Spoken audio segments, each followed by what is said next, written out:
Look up at the skyline of any major American city. The towering glass skyscrapers used to be symbols of unstoppable economic power. Today, they are vertical ghost towns. The shift to remote work didn't just empty cubicles, it triggered a multi-trillion-dollar ticking time bomb.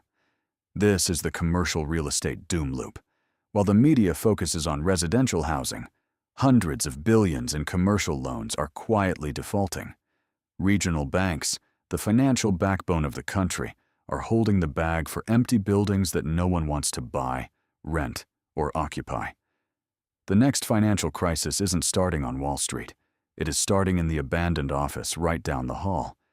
The regional bank contagion.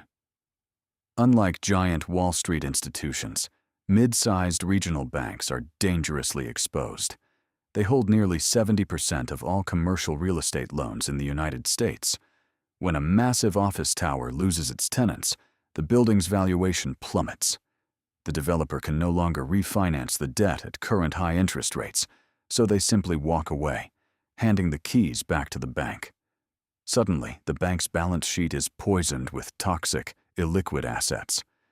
To cover these massive losses, they are forced to sell other investments at a steep discount, destroying their capital reserves.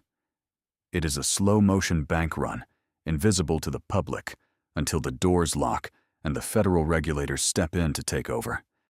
The trillion-dollar domino effect. To understand how a vacant building in San Francisco threatens a retirement account in Ohio, we must look at commercial mortgage-backed securities, or CMBS.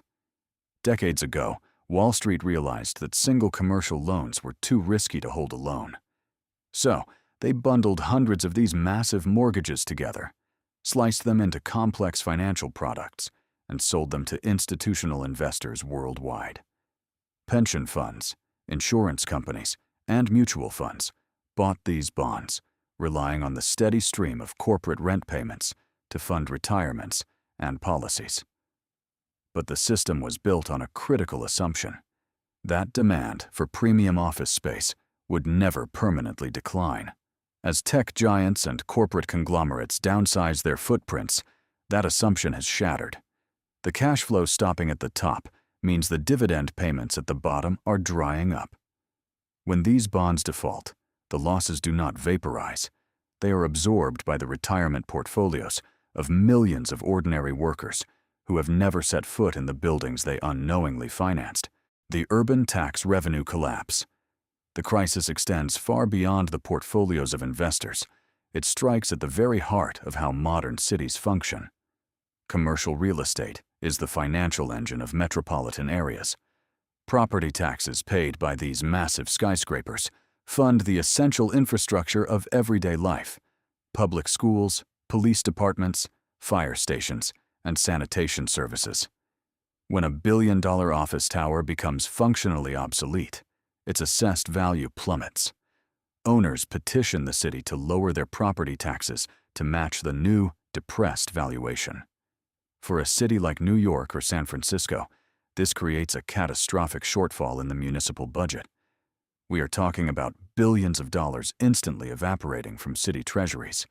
To balance the books, local governments face an impossible choice: severely cut public services or drastically raise taxes on regular residents who are already struggling with inflation. The empty buildings trigger an urban doom loop. As services decline and taxes rise, more businesses and residents flee the city, driving property values even lower. The Federal Reserve's trap. The ultimate catalyst accelerating this commercial real estate collapse is not just remote work. It is the cost of borrowing money. For over a decade, property developers built empires on an era of historically low, near 0% interest rates. It was an environment of cheap capital that fueled endless construction and inflated building valuations to unsustainable heights.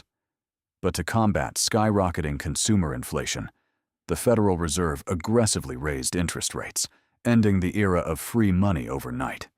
Here is where the trap snaps shut. Commercial mortgages are not like 30-year fixed residential loans. They typically require refinancing every 5 to 10 years.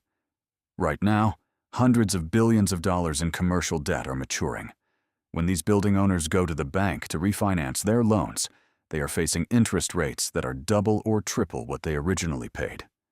Combined with half-empty buildings generating significantly less rent, the math simply no longer works. The cost to service the debt is higher than the income the property produces. They cannot sell the buildings because there are no buyers for empty office space, and they cannot afford the new loan payments. They are trapped. The only financially viable business decision left is default. They are handing the keys back to the banks in a historic wave of strategic surrenders, turning the Federal Reserve's fight against inflation into the exact trigger for a regional banking crisis: the vulture capitalists. So, what happens to a $100 million skyscraper when the bank takes it back? Traditional banks are not landlords. They need to offload these distressed assets immediately to survive. This fire sale creates a once-in-a-generation opportunity for shadow banking institutions and private equity firms, often referred to as vulture funds. They are waiting in the wings, with billions in dry powder. These mega funds swoop in and purchase the empty office buildings for pennies on the dollar.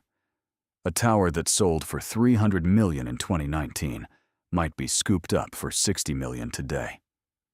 While regional banks collapse and local taxpayers absorb the municipal deficits, a small group of elite investors is quietly consolidating ownership of America's urban centers at a massive discount. It is one of the largest wealth transfers in modern real estate history. The new urban reality. The commercial real estate doom loop is not a temporary dip.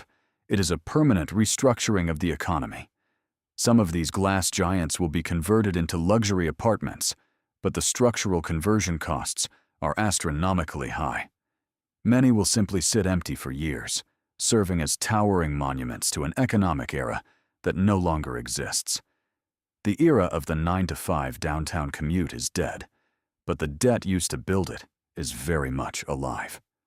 Thank you for watching Finance Files. Subscribe and turn on notifications to uncover the next hidden bubble. If you found this investigation valuable, please leave a like and subscribe for more deep dives into the world of high finance and corporate collapses. Don't forget to click the notification bell so you never miss our next case study. Thank you for watching.